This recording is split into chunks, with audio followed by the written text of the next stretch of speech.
l'heure, j'ai expliqué que sur une planète particulière, d'un système solaire particulier, il y avait des êtres humains qui s'amusaient à bâtir pour pouvoir mieux démolir. Ils étaient des destructeurs. Cette planète, on peut souvent constater que lorsqu'il y a une construction neuve, une érection, les gens, ça ne les intéresse pas. Et il se trouve que Bon. Enfin bref, de temps en temps, sur cette planète, lorsqu'on détruit, eh bien là, on bloque les rues. C'est un spectacle. Il y a embouteillage. Des milliers de personnes vont voir. Vous allez voir les journaux le lendemain. Ben, ça va se vendre. Et les gens vont voir les choses tomber. Détruire, c'est un spectacle alléchant pour l'humain de cette planète. Construire, c'est toujours trop lent. Mais détruire, c'est tellement rapide que là, on peut réellement, pour pas beaucoup de vie, bénéficier de beaucoup de sécrétions, d'une délectable puissance engendrée dans un pouvoir où finalement, la matière qu'on a créée va tomber. Mais construire, c'est long. Les 2 cheminées de la compagnie Miron, lorsqu'ils ont été construites, personne n'a été voir. Maintenant qu'on va les jeter à terre, c'est un embouteillage massif. C'est un spectacle collectif. Lorsque on bâtit des immeubles, on n'en parle pas. Mais de temps en temps, on peut voir dans les nouvelles ces mêmes immeubles détruits. Et là, on les voit tomber comme des châteaux de cartes, on trouve ça au bout. Lorsqu'on nous présentait Mexico dans les journaux, on allait voir ailleurs. Lorsque Mexico a été ébranlé par un tremblement de terre, ah là, c'est intéressant. Même les sports, s'il n'y a pas de la violence, de la destruction, deviennent monotones pour les humains de cette planète. L'arène des Roméens a été changée en patinoire. On doit vibrer l'intelligence d'un autre monde. Et on ne doit pas vouloir fuir et attendre que des soucoupes volantes viennent nous chercher pour nous amener là. Imaginez l'imbécilité de ces extraterrestres. Venir chercher les destructeurs de la Terre pour les amener chez eux.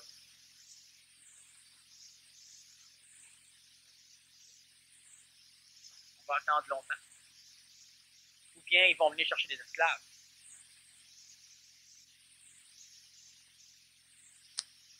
Le fait qu'on puisse changer son passé fait que si on a choisi un futur possible, on peut revenir en arrière, changer son passé et donc son futur. Un choix n'implique donc pas l'élimination des autres choix, puisqu'on peut rechanger ce choix à partir du passé. C'est faux. On peut changer son passé en fonction des avenirs qui restent. Et lorsque l'on change son passé, c'est nécessairement en fonction de nous permettre d'éliminer l'arrière, pour nous laisser du jeu à travers les futurs possibles qui restent en avant. Lorsque l'humain retourne dans le passé, il retourne nécessairement dans le passé qu'il connaît. Il retourne dans le passé qui reste. Parce que toutes les autres formes de passé n'ont jamais existé. L'humain qui redescend avant la fin de la Deuxième Guerre mondiale et qui veut maintenant faire changer la guerre mondiale de façon à ce que Adolf Hitler gagne, il ne peut pas. Il ne pourra jamais. Parce que tous les futurs possibles d'Adolf Hitler ont été éliminés. Alors il va retourner dans le passé, il pourra changer les petites choses, changer les petites conditions. Toutes des petites choses qui finalement n'ont pas été éliminées par la perte d'Adolf Hitler. Mais il ne pourra jamais faire en sorte que le Troisième Reich gagne. Alors il pourra changer son passé selon ce qui reste en avant, mais jamais ce qui ne reste pas en avant. Alors moi, quand je dis qu'on doit changer quelque peu son passé, c'est de cesser d'être relié à un karma, relié à une planète de désespoir, à une planète de destruction, à une planète de pollution, à une planète d'incertitude de peur, à une planète d'inconscience. On va se détacher de ça. Et le seul karma qu'on va vivre est un karma immédiat. Le karma où il y a encore cette planète. Le karma où nous sommes encore dessus cette planète. Mais nous n'en sommes pas les descendants. Et nous pourrons maintenant engendrer l'espoir à travers ces humains que dans certains avenirs possibles, ils sont les bienvenus. Parce que la majorité de l'humanité est convaincue qu'ils ont été rejetés par les avenirs possibles convenables. Et c'est pourquoi il s'enligne, sans trop vouloir lutter, dans un avenir qui n'est pas joli. Il y a eu quelques prophéties d'apothéose. On n'en parle pas. Ça se vend pas. Les apocalypses se vendent. L'humain est extrêmement mal conseillé. Alors, retourner dans le passé, c'est recréer un passé qui est en affinité avec les futurs possibles qui restent. Il n'en reste plus beaucoup de futurs possibles. Il y en reste quelques 10 milliards. Mais l'être humain doit s'enligner pour prendre les bons choix. Parce que lorsqu'il aura pris un côté particulier, presque 5 milliards de possibilités vont disparaître. Et nécessairement, les forces du mal mourront. Ou les forces du bien mourront. L'homme sera bien. Bien mal. Il perdra la conscience de la souffrance. De toute manière, ça va être correct. La seule chose qu'il y a, c'est qu'il y a des mondes où certains individus vivent et où moi je vis, qui n'existeront plus si le choix est mal pris. Or, nécessairement, j'ai un rôle planétaire de manipulation pour enligner l'humanité vers une condition plus écologique, plus blanche de l'évolution, pour la simple raison que c'est là-dedans que moi je vis. Je ne vis pas dans l'autre. Et si je manquerais mon coup, ce ne serait pas grave. N'ayant jamais existé, je m'en foutrais. N'ayant jamais existé, ça ne me dérange pas. Vu la conscience qui m'habite, pour moi, ce n'est pas un problème. C'est une solution que l'humanité prenne un versant ou l'autre. Mais pour ceux qui restent et qui habitent ces mondes dans 2000 ans, c'est une autre problématique. Alors, il y a eu des personnes qui sont venues apparemment sauver l'humanité présente. Et je ne travaille pas pour l'humanité présente. Je travaille pour l'humanité dans 2000 ans. C'est elle que je sauve. Et si ça mange, ça mange. Et nécessairement, les êtres humains qui présentement vivent sur cette planète font partie de cette humanité. Moi, je ne m'intéresse pas à toutes les humanités. Je m'en fous. Dans l'humanité blanche, les âmes sont pures et il n'y a pas d'égo. Dans l'humanité noire, les âmes sont égoïsées. Il n'y a presque plus de place pour les mémoires volatiles. Il n'y a que de l'égo. Alors, il ne souffre pas comme l'humain souffre aujourd'hui. Il n'a même pas l'expérience. Il se fout du passé, il se fout de l'avenir. Il est manipulé, il marche. Il a tellement d'égo qu'il n'a même pas la faculté de nostalgiser les choses. Il voit tellement égoïquement au présent, il est presque instantané. Il est même instantanément égoïque. Parce qu'il sera relié à l'intelligence supramentale. Mais il y a une autre façon de voir les choses. Et cette autre façon, elle existe. Encore. Changer le passé seulement en fonction des futurs possibles qui restent. Lorsque l'humain aura fait son choix, lorsque l'humanité aura fait son choix, ceux qui voudront changer le passé changeront le passé en fonction de ce qui va rester en avant. Ils ne pourront jamais changer le passé en fonction de ce qui n'existe plus. Moi, je veux vivre sur une terre, l'amour avec mon âme sœur et des chevaux. Est-ce ça être égoïste et aller vers l'apocalypse? L'âme sœur est la chose la plus dramatique qui puisse arriver à un être humain qui se conscientise. Peut-être que le terme est inajusté. De toute façon, l'âme sœur est une folie planétaire, une illusion. C'est l'obligation de forcer deux corps physiques qui ont reçu comme réincarnation les mêmes ou similairement les mêmes mémoires de personnalité. Et les mixant ensemble, ils vont être apparemment, du point de vue de l'âme, totalement bien, en paix, égoïquement heureuse, mais tout à fait infonctionnelle du point de vue de l'évolution. Avec des chevaux, quelle que soit la chose. Tout à l'heure, une personne me posait la question et je lui réponds. Si tu as besoin de te mettre en forme physiquement et que ton ego se plaise et il a hâte, est-ce que c'est une décision de l'ego ou non? En ce qui me concerne, ça n'a aucune importance parce que c'est intelligent ce que tu vas faire. Que l'ego aime ça en plus, tant mieux. Quel est le problème? Nous ne devons pas travailler contre l'ego, nous devons faire ce qui est intelligent qu'il soit fait. Si l'ego est content, un ennemi de moins, tant mieux. Alors, je ne me pose pas la question, moi, si c'est mon ego ou non qui décide. C'est intelligent. Je veux vivre sur une terre l'amour, avec mon âme sœur et des chevaux. Est-ce ça être égoïste ou aller vers l'apocalypse? Ça n'a aucune importance. Si c'est écologique, parce qu'intelligent. L'ego, tant mieux. Avoir une société où on est libre, une société où on construit, une société où on peut apprendre, où on peut comprendre, où on peut savoir ce que l'on a besoin de savoir, une société qui libère le corps physique de la matière, une société qui n'assujettit pas l'humain à la pauvreté, ben, l'ego va être content.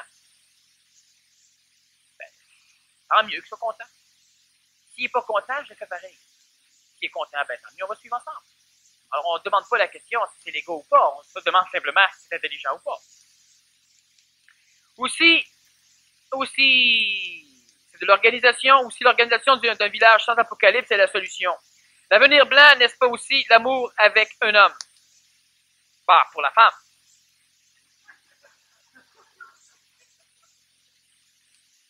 L'avenir blanc implique l'amour intelligent.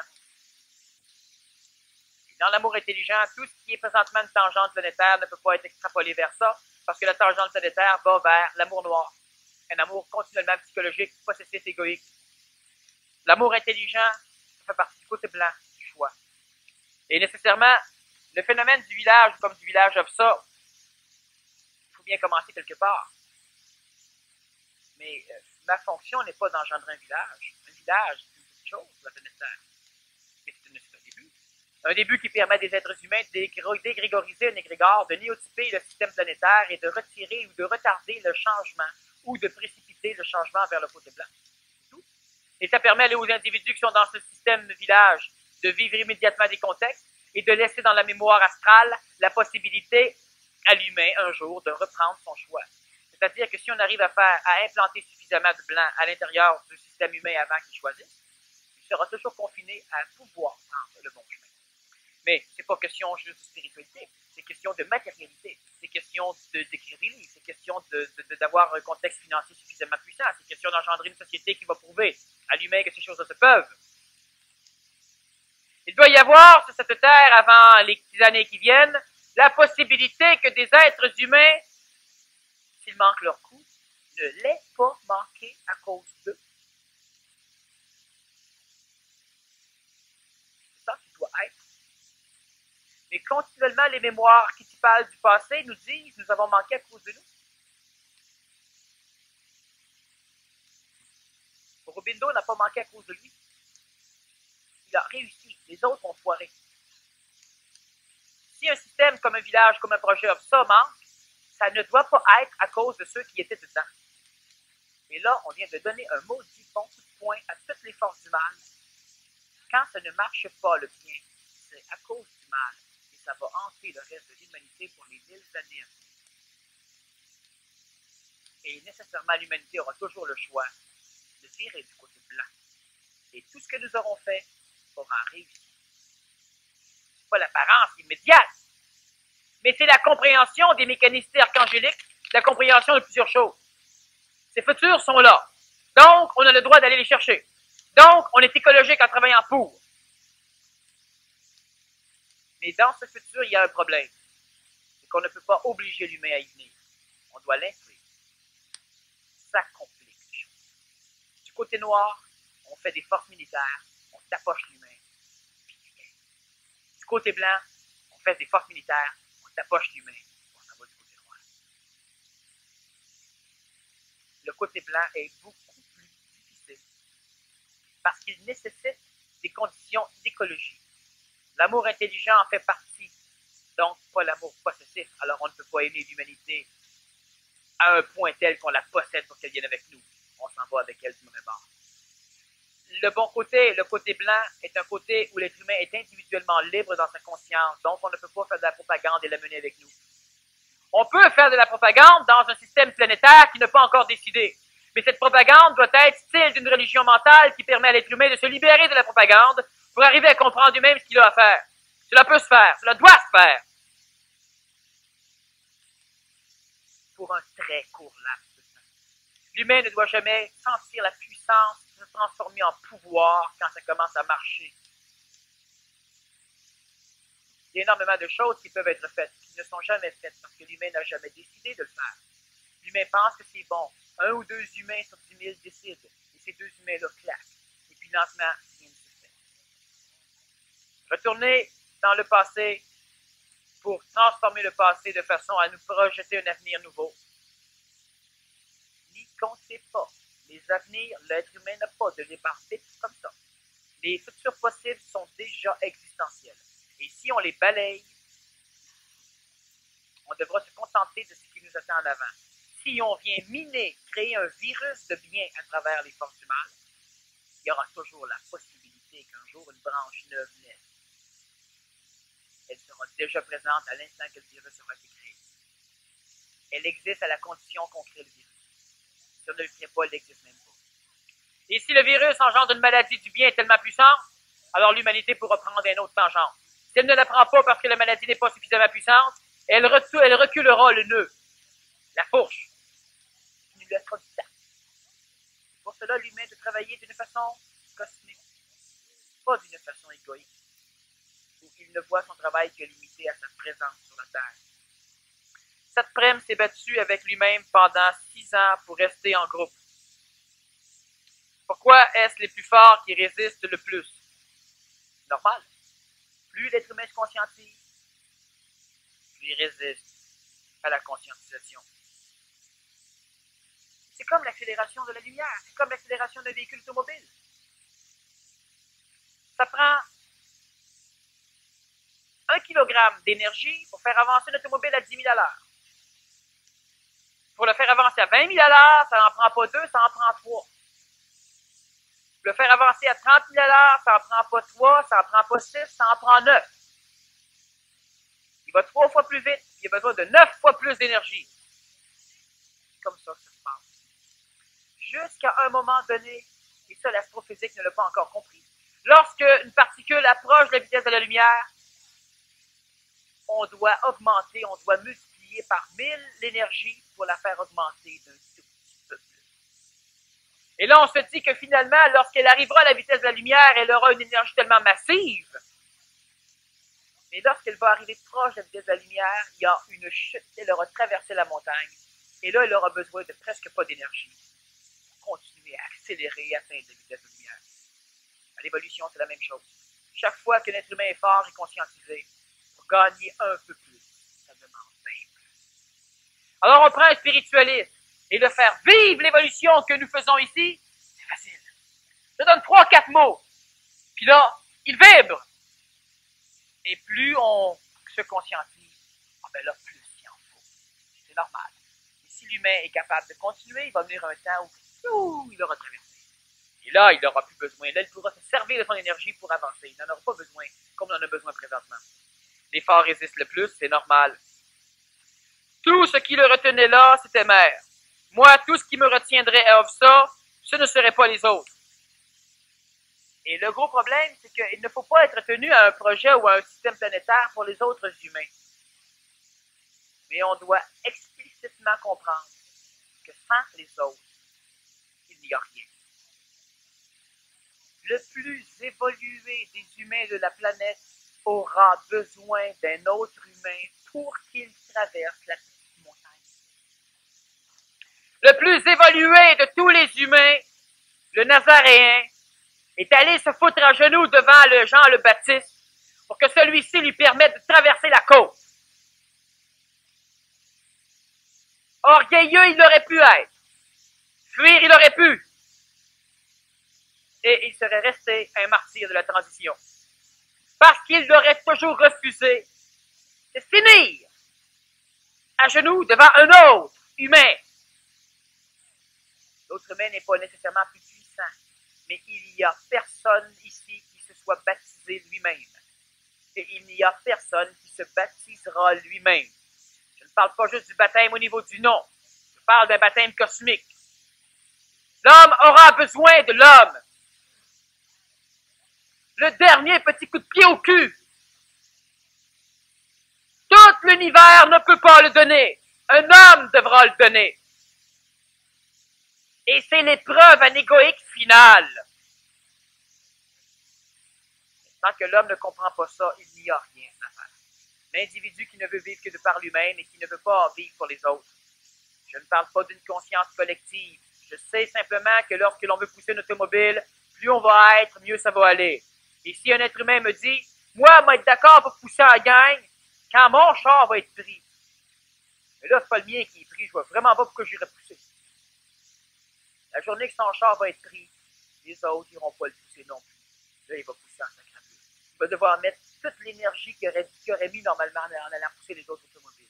Mais ce ne sera même pas suffisant pour avancer. Ah, il va simplement souffrir, un martyr. Et en dernier, il traversera la côte. Les premiers sont les derniers. Parce que les premiers n'ont pas la faculté de comprendre qu'ils doivent jouer et le dernier et le premier en même temps dans la même scène. On appelle ça l'humilité, on appelle ça la négociation. La réincarnation de Jean le Baptiste, de Marie-Madeleine, des apôtres, etc. dans notre siècle, est-ce parce qu'ils ont fusionné avec leur double éthérique? Non, c'est justement parce qu'ils n'ont pas fusionné avec leur double éthérique, surtout que dans la majorité des cas, c'est le contexte mémoriel qui se réincarne, et pas nécessairement le phénomène espritique qui les habitait. La décision, une décision difficile à comprendre, donne tellement d'énergie dans cette conférence que je ne sais plus c'est quoi décider. C'est sans doute parce que c'est ça, une décision.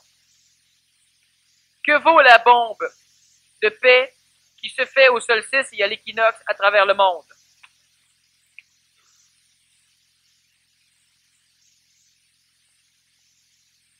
Quand l'être humain essaie spirituellement de prier des prières de paix, il s'enligne vers le mauvais côté. Parce que dans le mauvais côté, on permet à l'homme d'espérer la paix. On permet à l'homme d'espérer la liberté. Et dans le mauvais côté, il y a de ces prières où l'être humain se réunit, prend l'énergie qui pourrait transformer le monde et la catapulte dans l'égrégore. Et l'égrégore la digère et s'en sert maintenant pour faire le mal. Ces choses, comme les marches de la paix, ne sont pas convenables. L'humain ne doit pas marcher pour la paix. Ça ne sert à rien de demander à l'avenir qui est du côté noir de nous lâcher. Il ne lâchera pas. Ce n'est pas ce genre de choses que l'on doit faire. On doit miner le monde de la mort. On doit miner le futur possible noir. Et on ne le mine pas en dynamisant les marches de la paix, qui ne font qu'engendrer la guerre entre la paix et la haine, qui ne font que faire en sorte que les militaires qui ne veulent même pas la guerre sont obligés de taper sur les pacifistes qui viennent démolir les clôtures. Vous savez ce qu'un groupe de pacifistes peut faire à des militaires? Les militaires sont mis d'être bien armés quand les pacifistes se pointent le nez. Parce que tout ça, c'est de la violence. Alors, c'est un jeu, un leurre, un poisson. Un poisson d'avril, d'un avril qui dure des milliers d'années. Avant de venir au centre, j'attendais avec une très grande certitude la venue d'un âge d'or, l'ère du Verseau. Depuis que je fréquente le centre, j'ai commencé à douter et à me trouver de plus en plus naïf d'attendre ce futur lumineux. Pourquoi cette réaction négative s'est-elle développée chez moi? Parce qu'on a appris qu'on était manipulé. Parce qu'on a appris qu'on ne devait pas croire d'une façon aveugle. Parce qu'on a appris qu'on ne devait pas mettre de l'émotion dans notre croyance théorique pour ne pas engendrer les foi. Parce qu'on a appris que l'homme devait être son seul maître. Devenant son seul maître, l'individu égoïquement découvre qu'il est peut-être très faible et très impuissant. Parce qu'on a appris que tous ceux qui y croyaient à l'âge d'or étaient des spiritualistes, manipulés par des dieux créés à l'image et la ressemblance de l'homme, placés dans le monde de la mort, dans des égrégores. Parce qu'on a appris que le système extraterrestre était plus petit que l'homme. Ici, celui-là ne peut pas nous aider parce qu'il est plus petit, et que l'homme apparemment ne peut pas le faire lui-même. Lentement, on finit par ne plus y croire. Cependant, depuis quelques mois et surtout aujourd'hui, tu me redonnes de plus en plus espoir.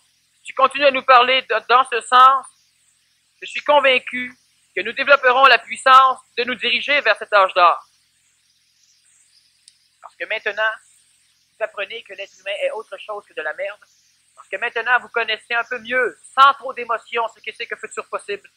Parce que maintenant, vous savez que la manipulation est inhérente au facteur d'évolution de l'animal humain, non pas de l'être humain. Parce que maintenant, vous savez que les égrégores dans le monde de la mort qui ont asservi l'homme peuvent aussi servir l'homme. Parce que maintenant, lentement, vous venez au monde. Et vous n'êtes plus juste que des animaux. Vous êtes autre chose. Parce que maintenant, vous savez aussi qu'il y a une liberté dans la conscience. Elle n'est pas exprimée en tant que libre arbitre sur la planète parce que la planète n'appartient pas à l'être humain. Le choix du futur possible appartient à qui? L'individu, la collectivité, la race, l'humanité. Le choix du futur possible appartient, hélas, et tant mieux, à l'humanité. Le problème, c'est que l'humanité est mal conseillée. Alors, nécessairement, une race neuve doit naître. Venant au monde, elle a la faculté de néotyper l'humanité, de l'instruire. Pour cela, la race doit naître dans l'expérience visuelle extérieure d'un schéma collectif, comme une collectivité. Mais dans cette collectivité, il ne doit y avoir que des individus. Il ne doit jamais y avoir des groupes collectifs au niveau de la conscience. Il ne doit y avoir que des individus. Quand 1 milliard d'individus ont compris l'intelligence de faire une chose, la loi n'est pas nécessaire. Il n'y a pas de loi. Parce qu'il n'y a pas de loi, chaque être humain est libre. Totalement libre. Je parle d'1 milliard d'individus. Et pour qu'un individu, dans un groupe d'1 milliard, reste un individu, cela nécessite, d'une façon sine qua non, que l'individu soit son seul maître dans sa conscience. 1 milliard de maîtres dans la conscience. 1 milliard d'êtres humains centrés dans son intelligence. Pas de loi. Pas nécessaire. Pas besoin de dire à quelqu'un, fais ceci, fais cela. Va là-bas, rapporte ceci, construis cela, lève-toi, travaille, tais-toi. Pas besoin. C'est inutile. Pour la simple raison que le milliard d'individus n'est pas un animal, n'est pas un troupeau. Il est un individu parmi d'autres individus. Cela se peut, pas sur cette planète, pas dans le contexte actuel où on le laisse aller, où on fait encore d'un spectacle collectif la destruction de blocs de ciment. Pas là. Mais sur cette planète, il y a des futurs possibles qui s'y rattachent et qui permettent à certains individus d'arriver à se structurer en collectivité pour engendrer une race qui finalement pourra faire en sorte que l'humanité pourra prendre le chemin qui, de toute façon, lui est permis.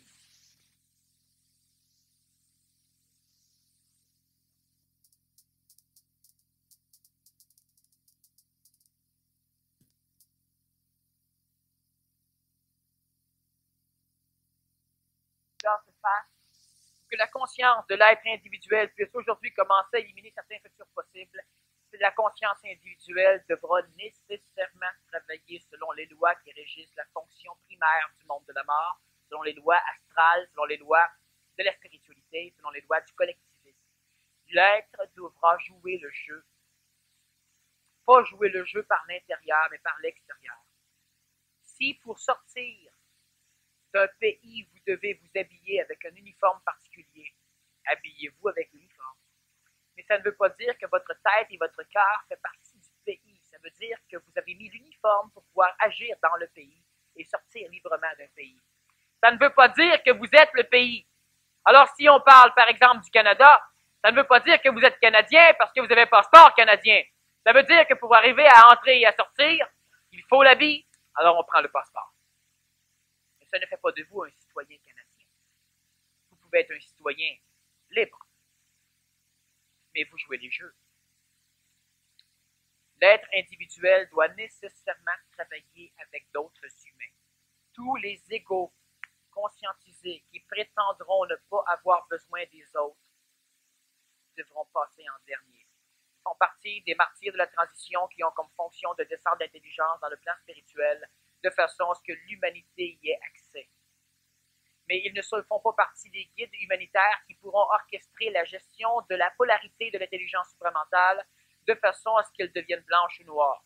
L'intelligence supramentale, elle a un défaut, elle n'a pas de cœur. N'ayant pas de cœur, elle va là où l'être humain la dirige. Allant là où l'être humain la dirige, selon certains paramètres d'écologie, mais l'écologie de l'intelligence n'a pas de cœur, elle peut donc détruire. Et elle engendrera tout ce qu'il faut pour que l'un des futurs possibles se cristallise. Mais pour que ce futur possible se cristallise, nécessairement l'être humain doit être manipulé par l'intelligence. L'être humain sera manipulé par l'intelligence par l'intermédiaire des dieux matériels, les dieux créés à l'image de la ressemblance de l'homme. Lorsque le martyr de la transition amène l'intelligence supramentale dans le monde spirituel, les dieux s'en approprient, s'en abreuvent, s'en nourrissent. Et lorsque l'être humain prie et demande conseil, ces dieux donneront les conseils en fonction de leur création. Chaque dieu engendre des prophéties. Les prophéties sont une mémoire du passé pour permettre l'enlignement de l'avenir. Et parce que l'être humain se fie au passé et croit en ses ancêtres, nécessairement, il tend à accomplir la prophétie donnée par le passé. La prophétie a été donnée dans l'avenir, elle a été donnée par l'avenir dans le passé de façon à engendrer les chemins qui permettront à l'humanité, en suivant le passé, d'arriver dans l'avenir qui a engendré ce passé. La maudite prophétie. Un jour, peut-être, nous devrons enligner, nous aussi, nos propres prophéties et prophétiser que l'homme arrivera là où l'homme devra arriver selon notre propre conception. Un jour, nous devrons peut-être prophétiser des choses qui obligeront l'humain à y croire. Un jour, nous devrons peut-être engendrer des passés aussi. Des passés nouvellement découverts. De nouveaux écrits qui datent de 20 000 ans. Et qui disent, et qui englobent, et qui prophétisent les prophètes du passé. Qui les englobent. Et qui disent que ces prophètes sont prévus. Et que ces prophètes vont manquer le coup. Et qu'il y a d'autres choses prévues plus loin. Et là, l'humanité pourra commencer à bifurquer. Sinon, des êtres humains devront se prétendre extraterrestres. Sinon, des êtres humains devront se prétendre en relation avec un savoir divin. Sinon, des êtres humains devront dire bien des choses. Pour que finalement, la saveur du passé perde en gustation, pour que la saveur d'un néotype prenne plus de place. Si vous rencontrez un humain absolument génial, qui doit travailler avec vous, mais il n'est pas capable d'accepter qu'un autre humain lui dise, alors vous devrez vous déguiser en extraterrestre et là, nous droit. Et vous écoutant, il suivra. Le problème de ce jeu, c'est que vous devrez rester un extraterrestre à vie devant lui. Parce que la journée qu'il verra que vous l'avez trompé, vous ne l'avez pas trompé, mais cette race primitive, elle s'attache beaucoup plus à la forme qu'à l'intelligence ou au résultat. Alors elle sera prête maintenant à abdiquer tout le résultat, tout ce qu'elle a fait, parce qu'apparemment son ego n'aura pas été capable de supporter qu'à un moment donné de son évolution, c'était essentiel que pour qu'il arrive à embarquer dans la bonne trame, que quelqu'un d'autre vienne jouer un jeu. C'est ce qui arrive. Aujourd'hui, on rejette la Bible, on rejette les religions, parce qu'elles nous ont eus quand on ne pouvait pas faire autrement que de se faire avoir. La conscience de l'être individuel pourra commencer à éliminer certains futurs possibles lorsque un être humain décide là où il veut aller. Il élimine un futur possible, le sien. Il élimine tous ses futurs possibles reliés à lui dans la trame dans laquelle il ne veut pas aller. Lorsque deux êtres individuels décident de s'enligner vers un côté, ils éliminent énormément de trames. Savez-vous pourquoi ils éliminent énormément de trames? Parce qu'on ne peut arracher une fleur sans déranger une étoile. Lorsque un individu parmi vous décide que maintenant sa vie, elle est décidée, il va vers le côté blanc. Cela nécessite qu'il est prêt à tout donner pour le côté blanc. Cela nécessite qu'il n'attend plus, cela nécessite qu'il embarque. Et cela veut dire que, et c'est là, lorsqu'il fait un pacte avec la paix, lorsqu'il décide, lorsqu'il vibre à un point tel, lorsqu'il condamne le reste, lorsqu'il devient autre chose, eh bien, nécessairement, il ne vivra pas dans les autres futurs possibles. Mais ne vivant pas dans les autres futurs possibles, ça veut dire que n'importe qui d'entre vous qui ne fait pas ce choix et qui devait rencontrer l'autre dans le futur possible voit cette voie altérée. Ça veut dire que tout ce que vous qui avez choisi de prendre le côté blanc auriez fait dans le côté noir, en éliminant ce futur possible, vous éliminez tout ce qui part de vous et tout ce qui part de ce qui part de vous. Et finalement, vous éliminez une maudite bonne partie de l'avenir possible des forces noires. Ce qui fait que de toute façon, vous allégez le fardeau de l'humanité. Et vous allez dire, oui, mais je m'en fous de l'humanité. Et c'est là le problème, on doit cesser maintenant de se foutre de l'humanité. On ne doit pas travailler avec l'humanité d'une façon émotive. Mais on doit savoir que si l'humanité ne prend pas le choix, on est fait. Et on doit savoir que si on ne fait pas le choix, même si on est tout seul sur la planète pour l'humanité, on est fait parce qu'elle est faite. On doit développer chez nous, ça va prendre un laps de temps, je vais vous laisser digérer ce genre de choses. On doit développer la conscience cosmique. Une conscience qui nous permet d'envisager notre travail sur des centaines d'années. Une conscience qui nous permet de comprendre l'intelligence, de préparer notre retour sur Terre. Une conscience qui nous permet de préparer et de comprendre l'intelligence des sociétés qu'on aimerait, qu'on vise, qu'on voit intelligemment la possibilité d'être. Et l'être humain, pour cela, doit nécessairement comprendre l'intelligence, de devoir s'occuper de tout ce qui permet la descente d'intelligence, qui a du cœur et qui permet à l'humanité de bifurquer pour s'en aller là. Il y a deux avenirs majeurs en avant de nous. L'intelligence qui a du cœur. On aura le choix. Pour cela, l'humain doit obligatoirement comprendre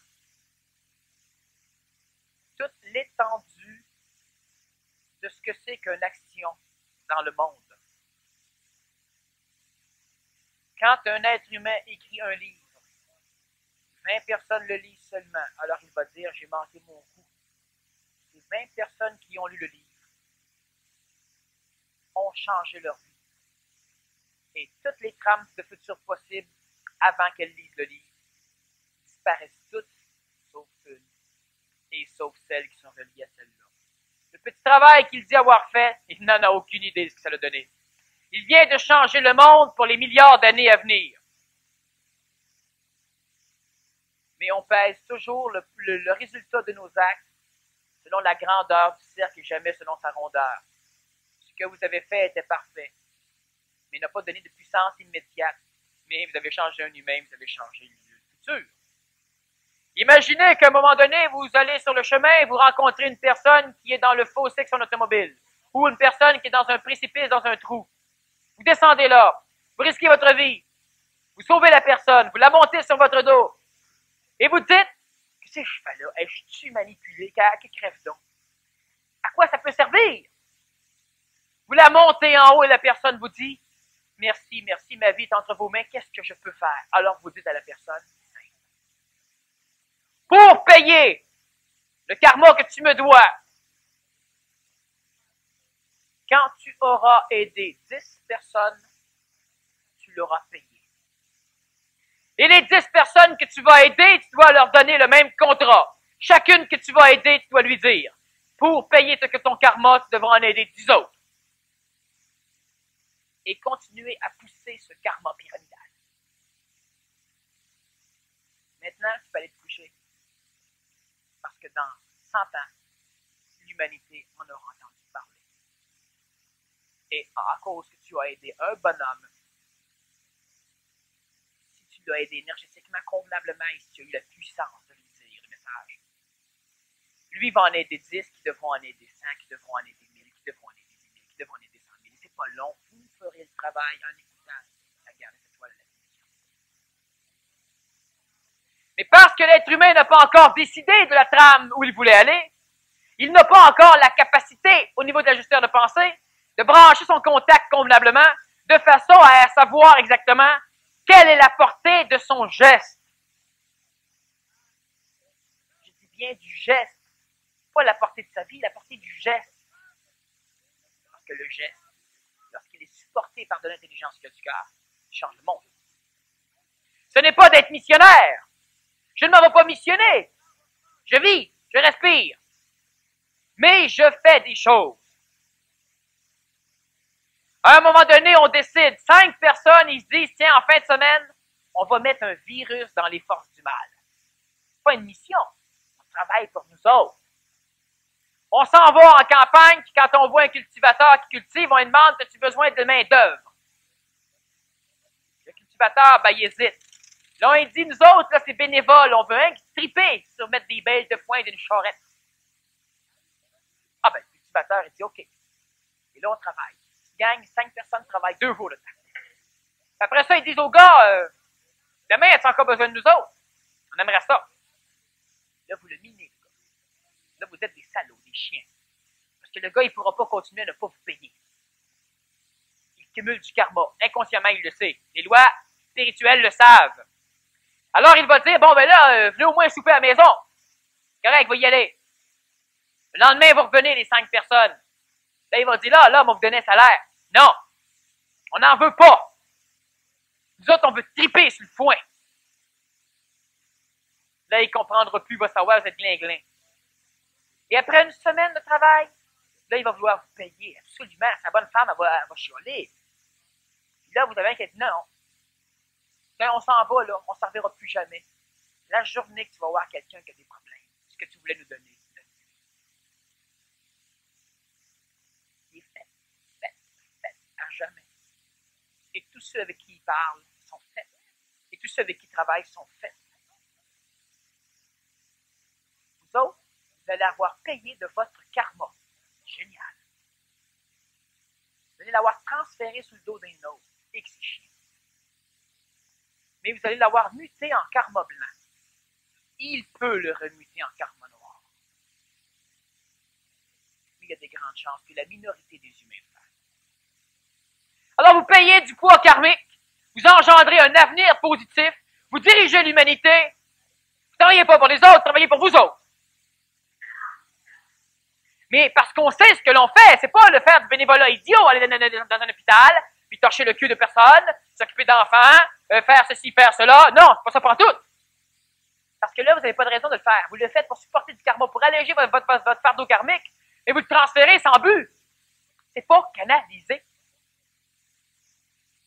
On n'a pas de raison de le faire, on passe le temps. La journée que l'humain a fait son choix, qui comprend la mécanique de l'application spirituelle ou astrale dans le monde, de l'intelligence, il vient de fourrer l'humanité. Il ne faut pas énormément d'êtres humains. Ces 5 petites personnes-là, ils font une semaine comme ça par année, mais au bout de 10 ans, ils viennent de traumatiser un village complet. Ils viennent de traumatiser une partie d'une province. Ils sont 5. Une fois par année. Ils payent de leur karma, ils l'allègent. Puis ils disent pas, moi, non, ça me rapporte énormément. Non, ça ne rapporte pas. Ce qui va te rapporter, c'est que tu vas savoir que ton karma, c'est l'autre qui l'a. Il est transmué en karma blanc. Il est obligé, il va se sentir mal. Quand il va voir quelqu'un qui a des problèmes, lui, il va l'aider. Lui, missionner, pas vous autres.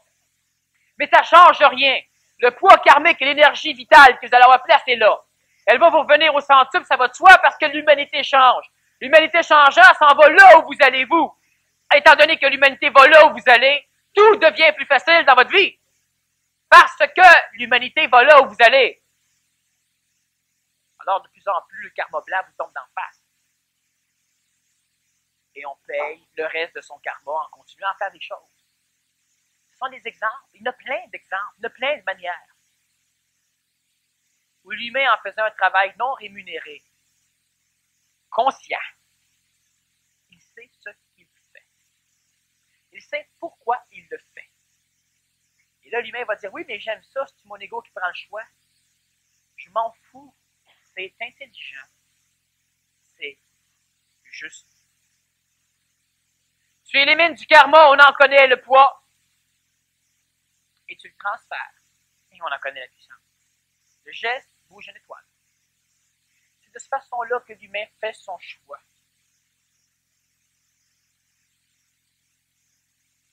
Les dernières conférences que j'ai données, on a fait 4 parties.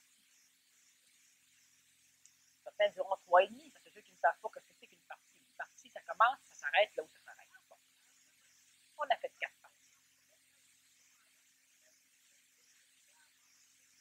Il y a des choses qui doivent changer Et à un moment donné, l'humain veut énormément.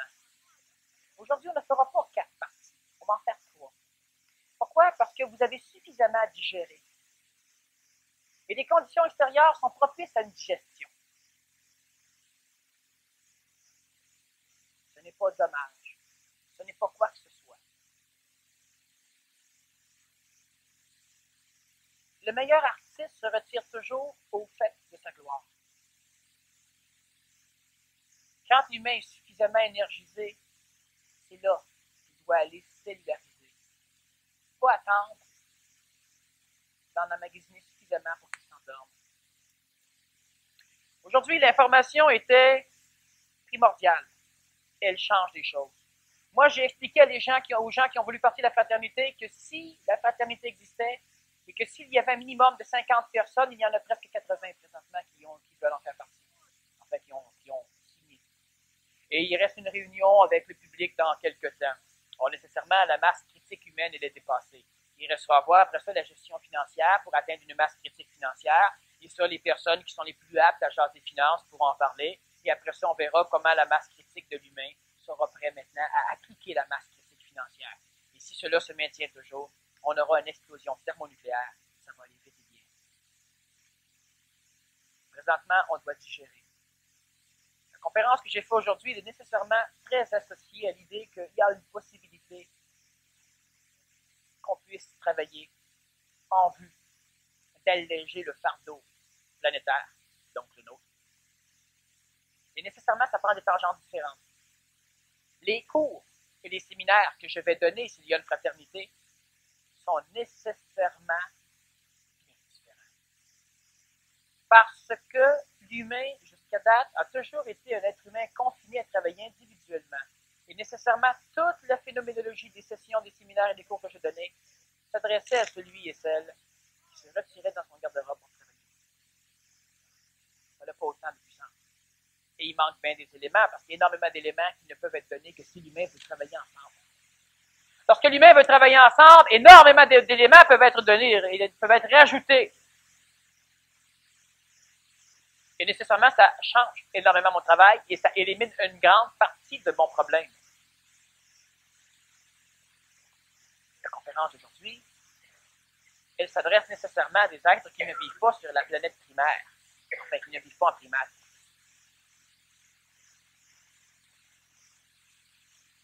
Une personne peut faire partie d'une fraternité sans vouloir aller dans un village. La fraternité, le terme est relativement égoïsant, obligeant l'humain à penser qu'il devra vivre en se soutenant mutuellement pour un objectif commun. Le village n'est pas le but de la fraternité. Enfin, c'est le but de la fraternité, mais ce n'est pas mon but à moi d'être dans la fraternité. C'est un iota. On peut faire partie d'une fraternité exclusivement pour bénéficier du côté blanc. Et nécessairement, faisant partie d'une fraternité, on aura aussi du travail à faire dedans. Alors, vous allez vous promener. Vous allez faire de la journée, du reste de la journée, ce que vous allez vouloir en faire. Une chose est certaine, c'est que plus on va digérer, mieux ça va être. Et c'est pourquoi je finis donc la conférence là. Bonne semaine.